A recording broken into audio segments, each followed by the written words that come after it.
लोकवृत्त news. Tapola परिसरात लाडक्या गणरायाचे बोटीतून आगमन.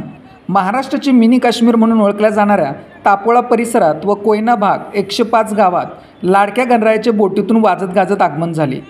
यावेळी गणपती बाप्पा मोरया, मंगलमूर्ती मोरया अशा जयघोषणेने कोयना शिवसागर परिसर दुमदुमला. कोयनेच्या शिवसागर जलाशय परिसरात आजही पारंपरिक पद्धतीने लाडक्या गणरायांचे स्वागत करण्याची परंपरा कायम आहे.